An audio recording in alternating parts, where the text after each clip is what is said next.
In this section, we're going to continue our configuring of our MySQL database. And we're back in PHP and we're going to look at how you do a query.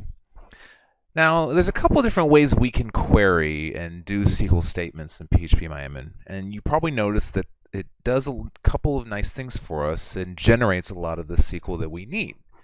In the same way, there are those options as well for searching and doing full queries.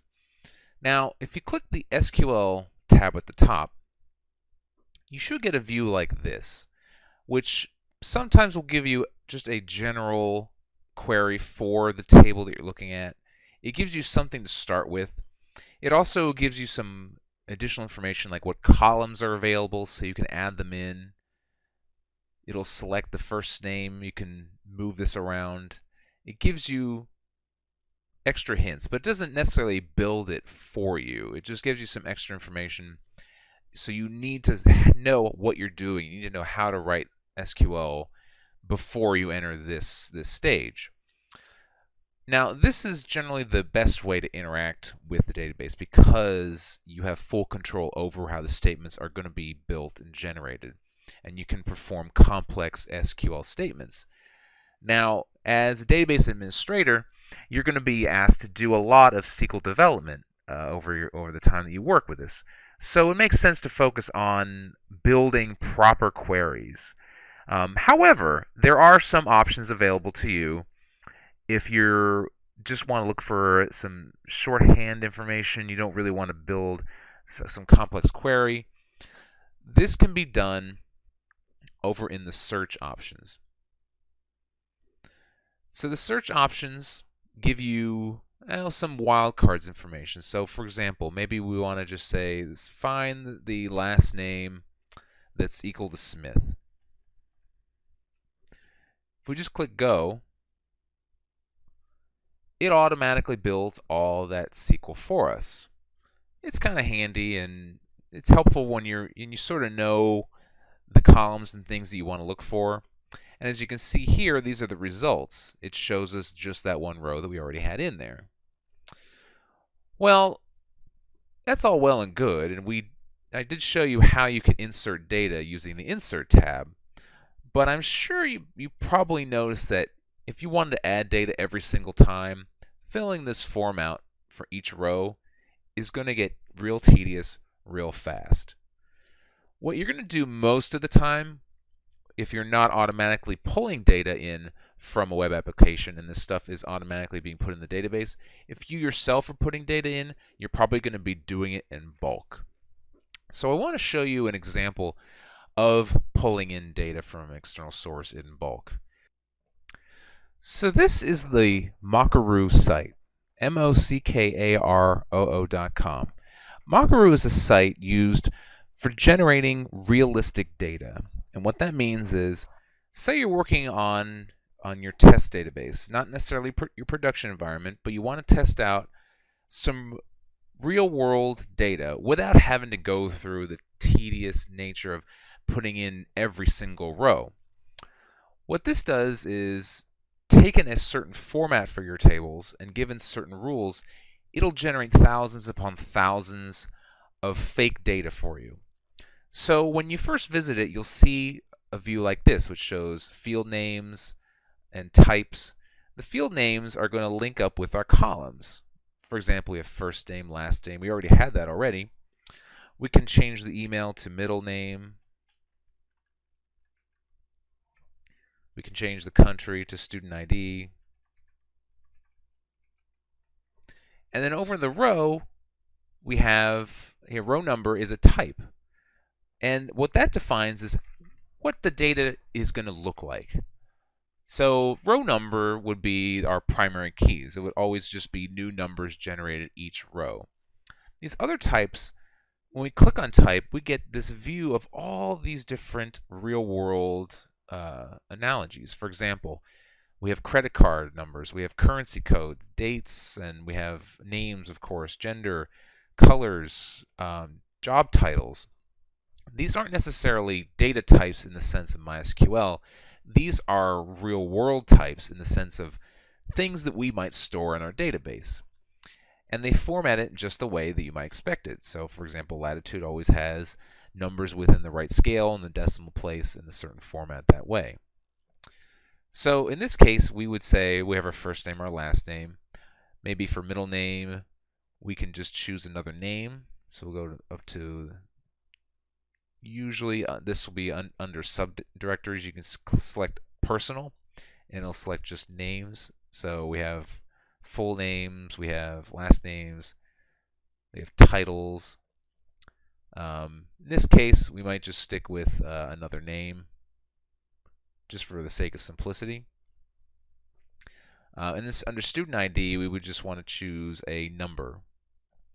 So under all, we would go to number.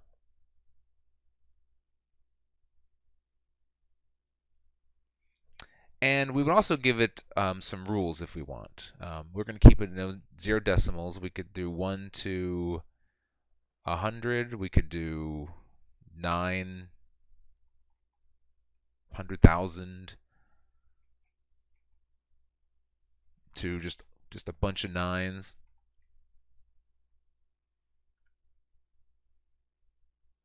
And that will give it a couple extra rules to make sure that it only puts in those types of data in there.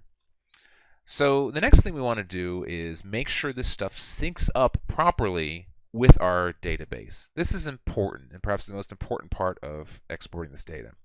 These field names on the left need to match up back in our database. If we click on the structure for our database, we'll see these names are a little bit different. And your names may vary as well. Just make sure that the names you see over here on the left-hand column, student ID, last name, first name, middle name, student number, that sort of stuff, syncs up over here. So we'll say student ID.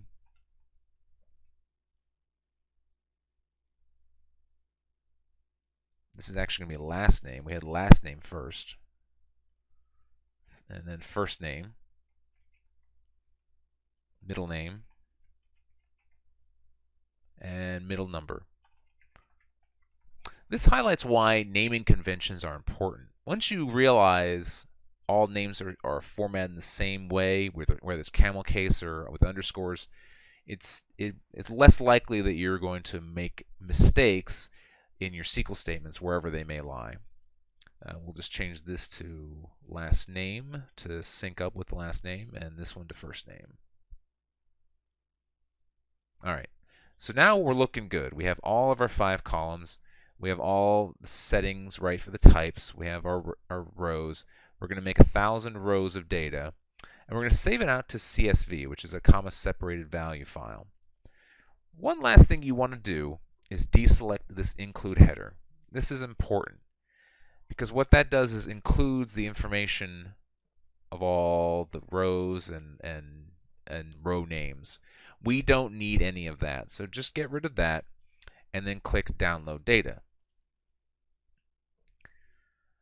So I'm going to right click on this down here and just show it in the folder and actually bring it up for viewing because I want to show you what it looks like inside. So this is just looking at it through Excel. Here we have all our values. We have rows 1, 2, 3, 4, 5, and so on. These are our primary keys. We have our last names, we have our first names, we have our middle names, we have our 900 numbers. So we now have a full amount of mock data that we can put into the database. So to put it in, we're going to go into the Import tab. So we're back in PHPMyAdmin. You want to click on the Import tab at the top, and you'll get a little screen like this. You choose the file that you want to work with. So that's over in our Downloads area. Then you choose CSV. It should automatically select CSV for you, but just make sure the format says CSV. And then click Go.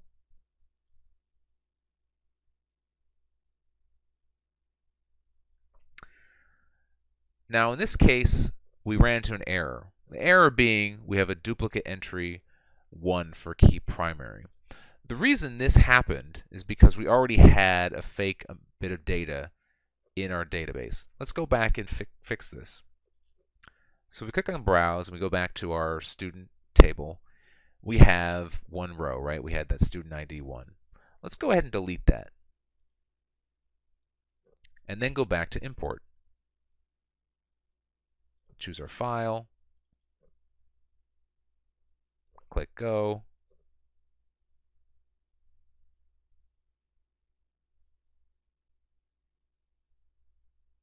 You should then see an import successfully finished.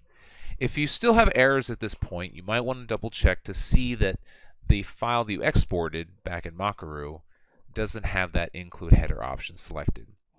Also check for your primary key settings. Make sure there's always the unique values there. That's usually MySQL will give you a little hint as to why these issues arise. You can also import subsections. If you don't want to import the whole file, you can just cut this up into sub chunks.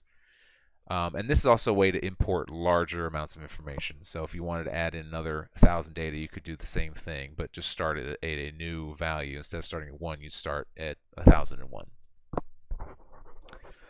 So at this point, if we go back to browse in our database, we're going to see all that information is now in our database. So we have a lot more things to work with when we want to do some advanced testing and advanced queries.